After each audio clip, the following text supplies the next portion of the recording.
Olá, boa noite. Vamos para uma aula síncrona gravada de análise 2. Hoje a gente vai explorar o conceito de compacidade e continuidade. Bora lá para a vinheta que a equipe técnica vai tocar agora e depois direto para a aula.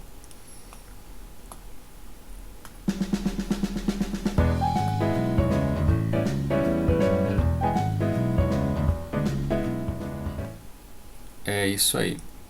Vamos lá então. Então, roteiro de estudos 3, limite e continuidade. É isso? Não, eu acho que eu tô com o negócio... Não, tá certo, tá certo, tá certo. Tá certo, tava aqui vendo as duas coisas. Então já começa com continuidade e compacidade. A primeira seção é essa aqui. Ok. A gente já viu no roteiro passado que conjunto conexo vai em conjunto conexo por função contínua. E a principal consequência desse efeito que a continuidade faz, que levar conexo em conexo, é o teorema do valor intermediário. Né?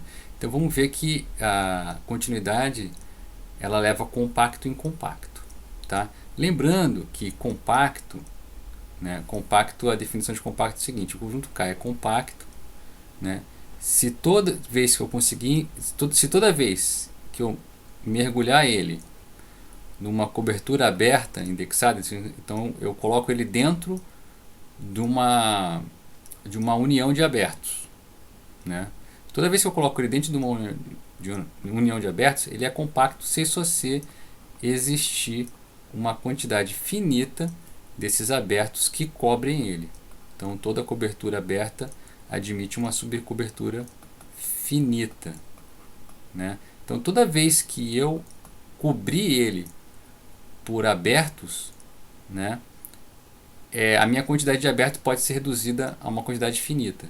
Então em toda cobertura aberta admite subcobertura finita. Então essa que é a definição topológica, né, de compacto. Tem algumas equivalências, né, como tipo toda subsequência tem subsequência convergente dentro desse conjunto. Tem algumas equivalências que a gente costuma trabalhar também, mas a clássica é essa: toda cobertura aberta admite subcobertura finita. E é o que eu vou usar nesse teorema aqui, tá? Então a gente começa com os ingredientes do teorema aqui, vamos demonstrar ele. Então, seja f de k em R uma função contínua onde o k é compacto. Então a imagem é compacta. Então a gente vai ter que pegar o que a gente vai fazer, né? Vamos lá, então isso aqui é a demonstração clássica, né? Então vamos considerar uma cobertura aberta para o f de k, seja f de k, né, mergulhado aqui numa cobertura aberta que a gente chamou W alfa, vou botar esse alfa aqui, um conjunto de índice L, tá? Então aqui eu tenho uma cobertura aberta para o f de k. Vou fazer o seguinte: então se o f de k está contido aqui, isso na verdade é equivalente a dizer que o k está contido na imagem inversa da cobertura, aqui, ó, tá? O f de k está aqui é porque o k está no f-1 daqui, né? E a imagem inversa de uma união é a união das imagens inversas. Então isso aqui é a união de alfa em L f-1 de WA. Deixa eu ver se está saindo na gravação isso aqui, que ele não sai. Tá no limite da gravação. Tá aqui, né? Como é que eu posso ver isso, né? Como é que eu posso ver isso? Se eu pego um elemento aqui, pega um elemento ali, digamos aqui, pegar um x0 aqui, né? O que está acontecendo? O x0 está aqui, né? x0 pertence a f-1 da união de alfa em L W alfa, significa que o f de x0 está nessa união aqui, alfa em L, tá, de W alfa. Isso significa que o f de x0, que ele está numa união, ele está em algum deles, né? Está em W de algum alfa 0. Tá? Isso quer dizer o quê? Isso quer dizer que o x0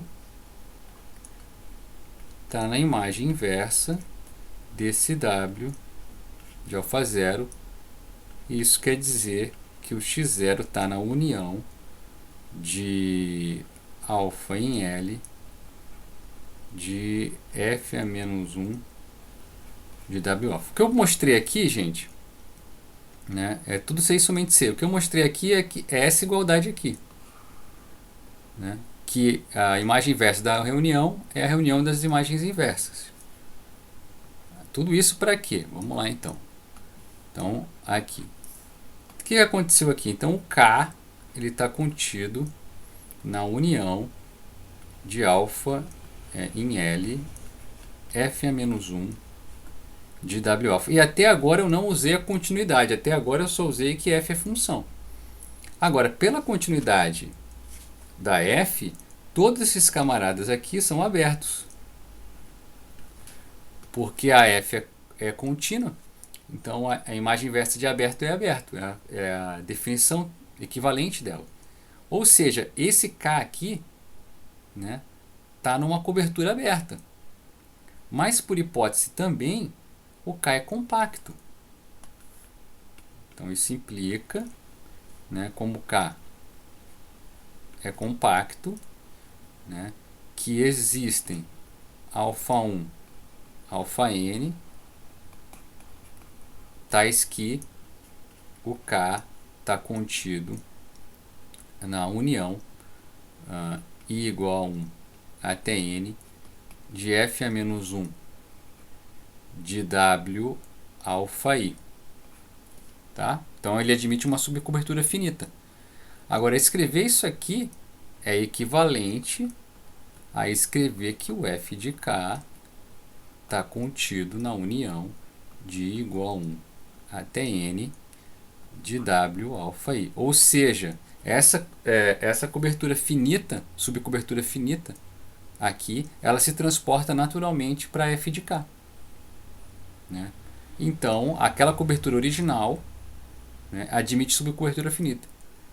Então, aqui segue que f de K é compacto. Tá? É a conclusão aqui. Vou ter que fazer uma maracutaia aqui. Ó. F de K é compacto. Ok, pessoas? Tudo bem? Com a demonstração. Então, f de K é compacto. Ok, vamos lá então. Segue o jogo. Deixa eu ver aqui. Qualquer coisa, se alguém falar no chat aí, alguém que tiver com áudio bonzão, me aciona aí. Então, vamos tocar o barco aqui. Ok. Um corolário é esse aqui, ó. Seja f de K em R uma função contínua, com K compacto. Então, fk é fechado e limitado. Né? Aí é o seguinte, a gente tem uma caracterização de conjuntos compactos da reta, né? É o teorema de Heine-Borel.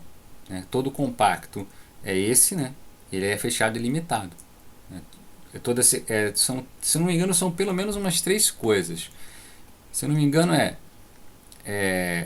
K é compacto, K é fechado e limitado. E eu acho que tem uma que toda sequência em K tem subsequência convergente. Subsequência convergente. Acho que são essas 3 caracterizações. Né? Mas, de qualquer forma, você tem aqui os compactos da reta classificados como os conjuntos fechados e limitados. Tá? Então, esse corolário é uma consequência do que a gente acabou de provar, né? Então, é um corolário disso, com a caracterização dos compactos da reta. Então, FK é fechado e limitado. Né? Essa função aqui, vamos ver um exemplo. Essa função aqui, f do intervalo aberto em 0 e fechado em 1, que pega o x e leva 1 sobre x, ela é contínua, porque ela é uma função racional e o zero está fora, então ela é uma função racional que ela é contínua em todo o seu domínio. Né? Um domínio até maior que esse intervalo. Mas o que acontece com essa função? Ela não é limitada, de jeito nenhum. Conforme você vai indo para o zero, 1 sobre x vai tomando valores cada vez maiores. Pô, mas não está definido no intervalo, né? Sim, está definido no intervalo, né? Mas por que, que ela não, por que, que não é então limitada e fechado a imagem dela? Porque o 01 ele não é compacto, né? Para ser compacto ele tem que ser fechado e limitado. Ele até é conexo, vale o TVI aqui, tá? Conexo ele é, porque os conexos são os intervalos, mas ele não é compacto, tá? Uma outra coisa que acontece com o compacto, então, né? Se imagem de compacto é compacto e todo compacto é fechado e limitado, o que, que vai acontecer? Por ser limitado, vai ter o ínfimo, tá aqui, e vai ter o supremo, né? Todo conjunto da reta limitado tem ínfimo e supremo, tá certo? Agora, além de ela ser limitada, é fechado. Então, por ser fechado, né?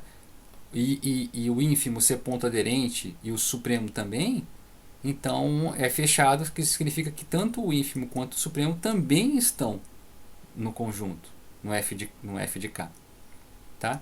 Então o que acontece? Quando você está trabalhando com compacto e função contínua, então a imagem ela é fechada e limitada, então ela tem o ínfimo, tem sup por ser limitada, e o ínfimo e o supremo também estão dentro do conjunto por ela ser fechada, né? Pelo conjunto ser fechado, né?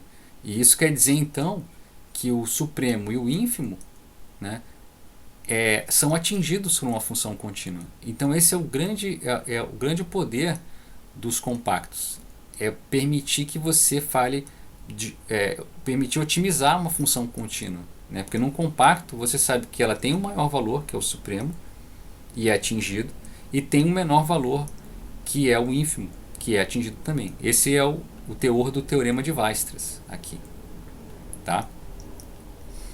Então, seja f de k em R uma função contínua e k compacto. Então, vai existir pontos P e Q em K, de forma que o f de P é menor que todo mundo e o f de Q é maior que todo mundo, tá? A demonstração é a seguinte, então a gente já tem o que? A gente tem, a gente sabe o que? A gente já sabe que FK é compacto, né? FK é compacto. Compacto. Então isso significa que é compacto e está dentro da reta, né? É compacto e está contido em R. Então é fechado e limitado. Isso significa que existe o eminho, que é o ínfimo para x em k, é o ínfimo do f de x, tá? E existe o emão, que é o sup para x em k do f de x. Quem garante essa existência é o fato de ser limitado. E a propriedade dos reais que diz que todo subconjunto limitado dos reais tem ínfimo e sup. Agora, como o FK é fechado, isso significa que esse eminho aqui é ponto aderente, né? Significa que o eminho e o emão eles são aderentes a f de k. Eles estão aqui em f de k linha, né? Qualquer aberto, botei um m' aqui, não é m, eminho e emão pertencem ao FK'. Por quê? Pertence a FK'. Porque qualquer aberto, né, contendo o eminho, como ele é o ínfimo, qualquer coisinha que você sobe já tem um elemento do f de k aqui, tá certo? E o emão também, quando o emão está aqui, lá em cima. Qualquer coisinha que você desce, já tem um elemento do f de k aqui, já tem alguém em k que o f dele está aqui dentro. Ou seja, são pontos aderentes. Mas ele é fechado, então um dos seus pontos aderentes é ele mesmo. Então isso significa que existem P e Q em K, tais que eminho é o f de P e o Emão é o f de q. Aí do fato do Eminho ser ínfimo, você já tem que ele é menor que todo mundo que está no f de k. E pelo fato do Emão ser supremo, ele é maior que todo mundo do f de k. Tá? Para todo x em k. E aí fechou aqui a demonstração. Salvar aqui e descer. Deixa eu ver se saiu na gravação isso aqui. Saiu. Tava a demonstração aqui embaixo. Nem tinha visto, agora já foi. Tá. Definição. Uma função f de x e y é dita um homeomorfismo se for uma objeção contínua com inversa também contínua. Né? Nesse caso, o x e y são ditos homeomorfos. Então você tem dois conjuntos, um x e um y. Tá? A gente vai dizer que uma função é um homeomorfismo se ela for uma bijeção contínua com inversa também contínua. Né? Então, se você consegue levar através de uma função contínua um no outro com inversa contínua. Tá? Isso aqui, do ponto de vista da topologia, esses dois conjuntos são o mesmo quando você tem esse tipo de situação. Tá? Então, por isso são homeomorfos. Então, vamos ver aqui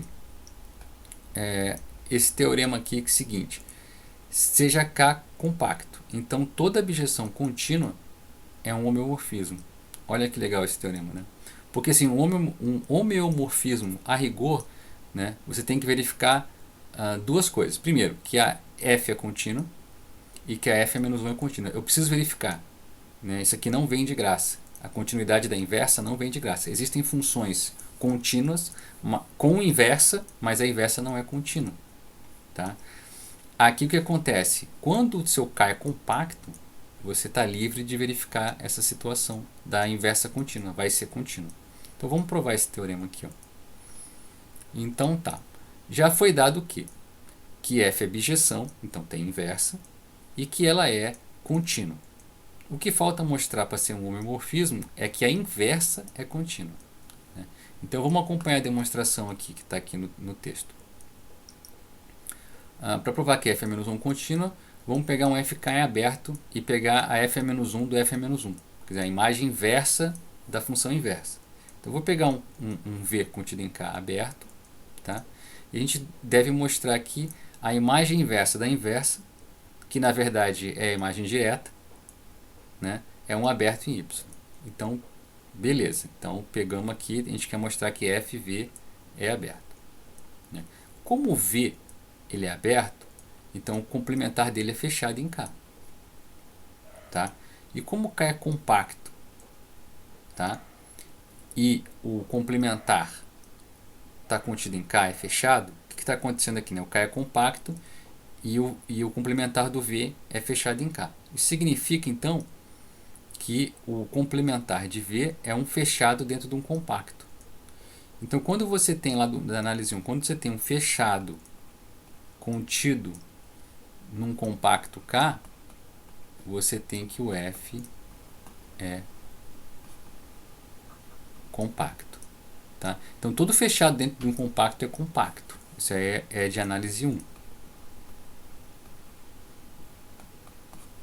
Tá? Se der tempo e vocês quiserem, eu até faço essa demonstração no fim da aula. Então, mas é o que eu estou usando.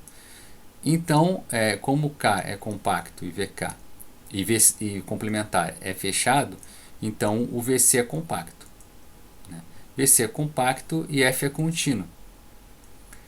Então, segue do teorema 1 que a imagem de um compacto é compacto. Então, o que acontece? A F de VC, né, de V complementar, é compacta e, portanto, fechada. Fechada e limitada. Né? Por causa daqui, ó, que eu tô em R.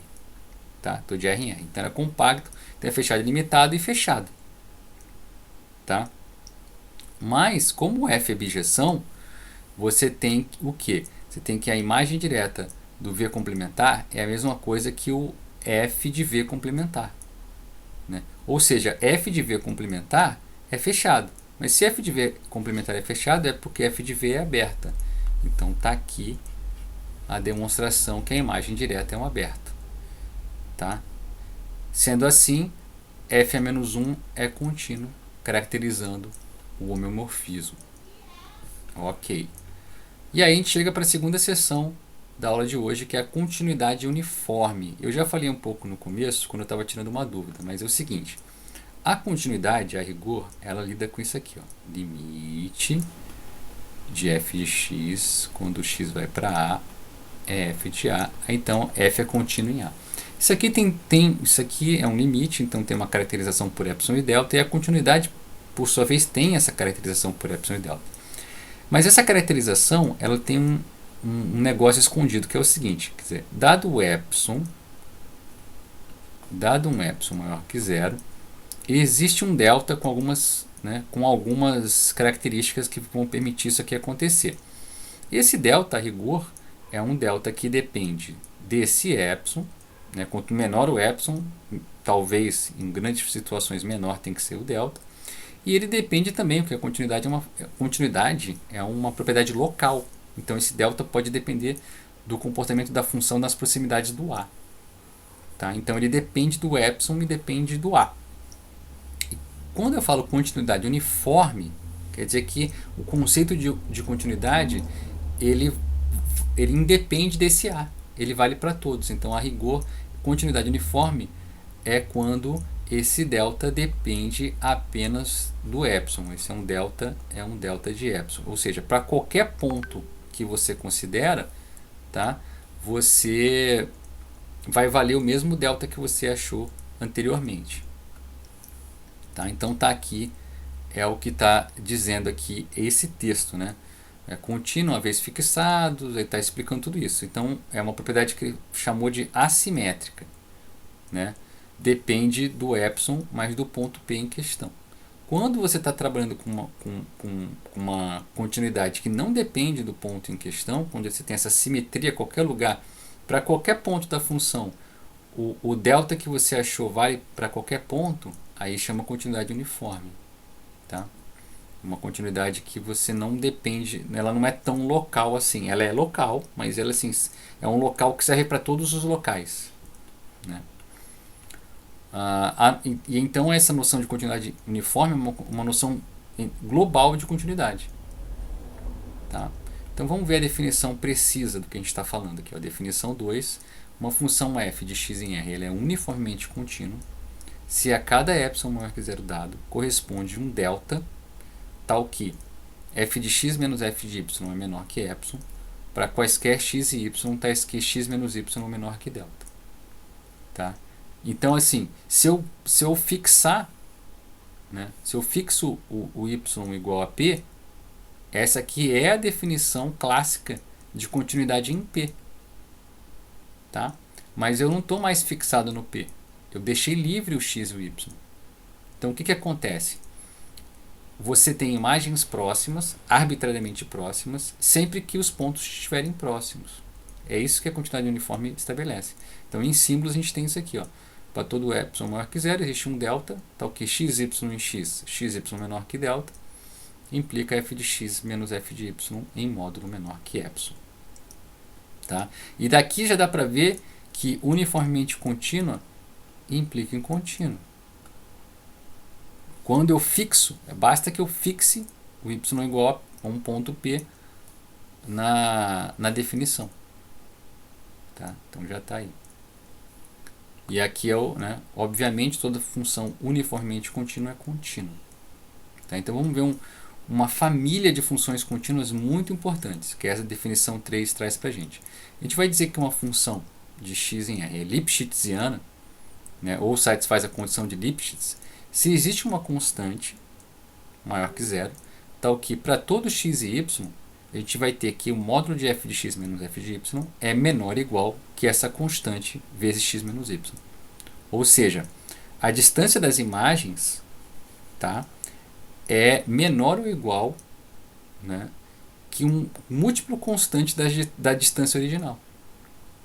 Né? Então, o que você acontece? Acontece que a distância das imagens é proporcional, tá, a distância dos pontos em si. Então, quando esse C está preso entre 0 e 1, tá? E a função lipschitziana ela ganha o nome de contração. Tá? Tá aqui, contração. Se o C é exatamente igual a 1, aí a gente chama de contração fraca. Tá? Esses são os casos mais emblemáticos e interessantes, onde você estabelece muitas propriedades com as contrações. Né? E aqui tem uma proposição que é a seguinte: toda função que satisfaz a uma condição de Lipschitz é uniformemente contínua. A demonstração é assim, ó, dado epsilon maior que zero, toma o delta igual a epsilon sobre c. Aí você vai fazer aquela conta clássica, né? X menos y menor que epsilon sobre c vai implicar que f de x menos f de y é menor que epsilon. Nem vou fazer essa conta aqui. Vamos ver o exemplo aqui, exemplo 2. A função modular é uniformemente contínua e, portanto, contínua. Tá? Bom, de fato, a desigualdade triangular vai dizer para a gente o seguinte, que f de x menos f de y em módulo, que é a mesma coisa que o módulo de x menos y, né, em módulo, é menor ou igual que x menos y. Está pedindo para provar aqui. Né? E aí daí segue que f é uma contração fraca, né? F de x menos f, f de y menor ou igual que 1 vezes x menos y, e então Lipschitziano. Né? Alguém aí tem na manga essa demonstração aqui? Eu tenho, professor, no caderno. Fala para mim aí, vamos fazer aqui. Vamos lá. Primeiro eu elevei, eu trabalhei com essa desigualdade, assumi que era, tipo assim, eu comecei dela verdadeira e cheguei numa, ela como verdade, cheguei numa outra verdade. A primeira coisa que eu fiz, eu elevei ambos os lados ao quadrado. Não, peraí, você começou com ela valendo? Tipo assim, eu considerei ela, se ela for verdadeira, no final eu cheguei que módulo de x vezes y é maior ou igual que xy. Então, tipo assim, uma implicação que valeu até a última, entendeu? Eu considerei que Hum, isso era verdadeiro e cheguei numa verdade também. Tipo, que módulo de x vezes y é maior do que xy. mas não foi por equivalência, não, né? Não, o que que eu fiz? Eu elevei ao quadrado, usei as propriedades do módulo e não foi a mesma coisa que provar aquela desigualdade básica, que Você levou ao módulo de quadrado aqui os x... dois lados? Aham. Então não tá bom, Gabriel. É, porque eu já comecei como verdadeiro, né? Eu não É, comecei não. do x mais y. Não, é. Não tá bom, não. Não deu bom, não. Deixa eu ver se a gente consegue. O que a gente pode fazer aqui? Eu acho que eu me lembro, mais ou menos. Vamos ver. X menos Y. Ah, se a gente somar e subtrair y, x aqui dentro, então x menos x mais x menos y. Deixa eu ver se eu consigo fazer lá rapidinho. Né? Aí, pela desigualdade triangular, o que eu tenho? Eu tenho que isso aqui não é igual que módulo. Não, não é isso que eu quero, não. Não, peraí. Ah, eu acho que é isso aqui. Começa com x. Isso aqui é igual a x menos y mais y. Aí agora é triangular aqui. Aí fica x menos y mais módulo de y. Aí ficou como? Passa esse aqui com menos, então fica x menos y menor ou igual que x menos y em módulo. Tá aqui, ó. Então você conseguiu que esse aqui é menor ou igual que esse. Aí você tem que fazer o outro lado também, tá?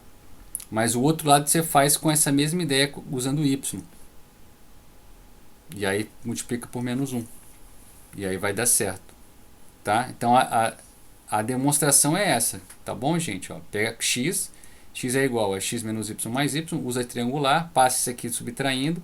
E aí eu consegui essa cota, né? A cota superior. Eu preciso conseguir agora que é a cota inferior.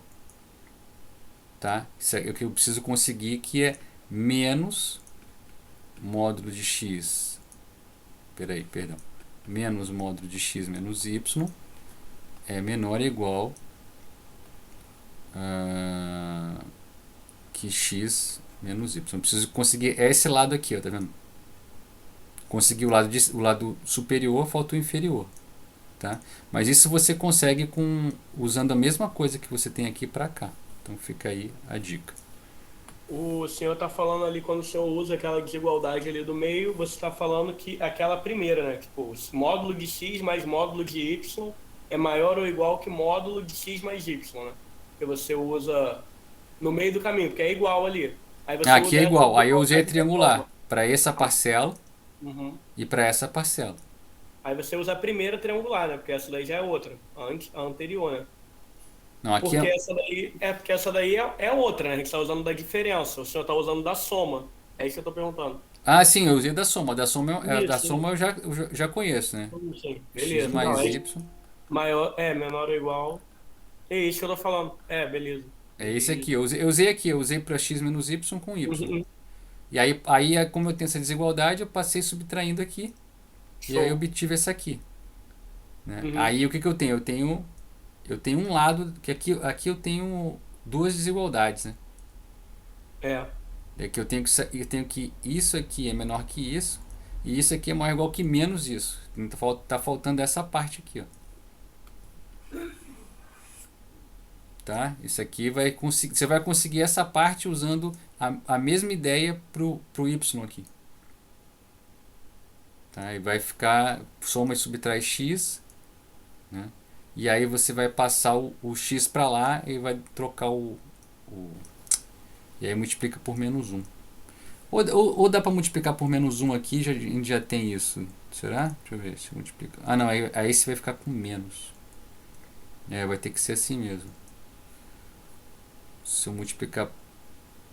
Tá. E tem que começar dos contrários aqui. Tá certo. É isso então. Professor, deixa eu te perguntar uma coisa. Eu já comecei assumindo como verdade. Só que deu uma sequência lógica. Eu vou te mandar no WhatsApp depois. Para Hum. você ver, porque a conclusão que eu cheguei, a conclusão, tipo assim, quando eu assumi que era verdade, eu cheguei que módulo do produto era maior ou igual que o produto entre x e y. Mas se eu voltar, tipo assim, começar disso e voltar, eu vou chegar exatamente nessa desigualdade. Então, Aí se forem equivalências, Gabriel, aham, se você for no 6 somente C, 6 somente C, somente C, isso. aí é verdade. Mas se em algum momento você não puder voltar, pode esquecer. Beleza. Show, eu vou te mandar então pra ver Então, se tá vê válido. lá. Show. Então, vamos continuar aqui então. Exemplo 3. Ah, funções trigonométricas seno e cosseno são uniformemente contínuos e, portanto, contínuos. Tá? Então, isso é uma observação que você pode tirar da geometria. Se você olhar na circunferência trigonométrica, você vai ver que sempre você tem que a diferença de x e y é menor ou igual que a diferença entre seno de x, seno de y e cosseno de x, cosseno de y. Tá? Então, as duas são contrações fracas, então são lipschitzianas. Tá? Uma coisa que é importante a gente frisar é que continuidade uniforme acarreta na continuidade, mas a volta não é verdadeira. Tá? Recíproca não é verdadeira. Nem sempre, né, dado um epsilon maior que zero, a gente vai encontrar um único delta que seja válido para todos os pontos de x. Nem mesmo se f for contínuo em todos os pontos. Então você pode ter uma função contínua em todos os pontos, mas que não é uniformemente contínua. Tá? Então eu tenho aqui dois exemplos do elo, 9 e 10, tá? Do análise real, lá na página 80. Dois exemplos de. Licença, professor. Pode falar. A Jéssica está bem pedindo para o senhor aceitar a entrada dela na sala. Ai, obrigado. Desculpa, Jéssica. Nada. Eu não escutei o barulhinho, tá? Falando aqui, não escutei o barulhinho. Não, tá ótimo, professor. Obrigada. Desculpa o atraso. Boa Não, noite. tudo bem, Jéssica, sem problema. Ah, Professor, o senhor tá me ouvindo? pode falar.